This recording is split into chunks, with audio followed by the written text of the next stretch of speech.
serikali hii katika miradi yoyote katika wakati wote ule, kila mradi unapokuja, kwanza on entry point mna discuss mradi utakapotekelezwa, lakini mnapokwenda kufikiria mradi unapomaliza yako matarajio ambayo mnakuwa nayo.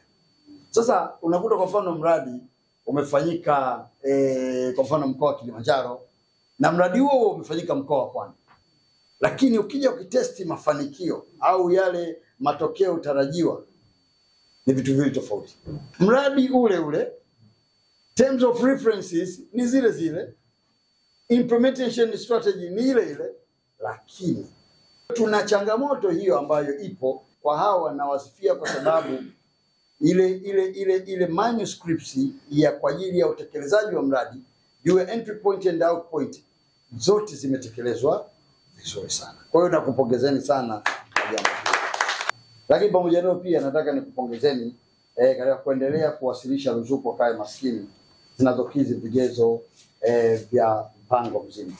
Kwa sababu watu wetu kule, pamoja na kwamba wengine wamekosa ubunifu, wengine hawana ule utayari, lakini kila mtu ambaye ameshiriki kufanya kazi amefikishiwa ile riziki anayotakiwa kupata. Kwangu mimi ile ni alama ya kwamba commitment kwa upande wenu, katika maana ya kwamba kuhakikisha kwamba watu wetu wanapata zile fedha imefanyika vizuri. Sio hilo tu, hata baadhi ya maeneo ambayo tulipita kipindi kwa zamani, unakwenda kwa mfano sehemu unakuta hata ule ushirikishwaji. Maana miradi hii dhana kubwa ni ushirikishwaji. Wakina nani wanaibua miradi? Ni wananchi wenyewe. Sasa wale wananchi wenyewe unakuta nao wanashiriki, wanatengeneza miradi yao. Wale waratibu wetu wanashiriki kushauri. Kwa maana yake unaona jinsi ambavyo miradi yenyewe imepangwa vizuri na jinsi ambavyo imeenda. Kwa hiyo nakushukuruni sana na naendelea kupongezeni katika jambo hilo. Lakini nataka niseme jambo moja kubwa. Pamoja na mafanikio makubwa tuliyopata ya ujenzi wa miundombinu, mazingira wezeshi kwa ajili ya wananchi wetu kupata huduma ya afya, huduma za elimu, lakini pia mapambano ya kumuondoa Mtanzania katika umaskini ambao tumeshuhudia watu wengi sana wakigraduate.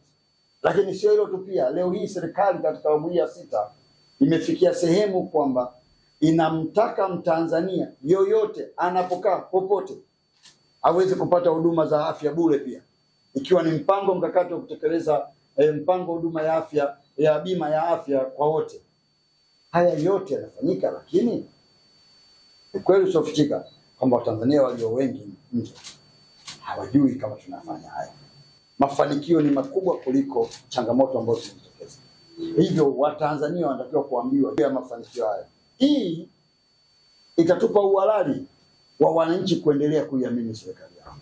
Na niwaombeni sana yale maisha tulioishi kufanya kazi kwa pamoja, kutangaza upendo, kuendelea kushikamana, basi pia mfanye hivyo kwa naibu wangu, kwa sababu natamani kumuona naye anakuwa siku moja. Lakini katika kazi hizi msingi mkubwa ni kupeana taarifa, lengo kubwa ikiwa ni kujenga na kumsaidia Mheshimiwa Rais ili Watanzania hawa ambao wanamsikiliza, wamemchagua, wanampenda, ili waweze kufikia ndoto za mafanikio ambayo wanataraji. Kazi na utu, tunasonga mbele.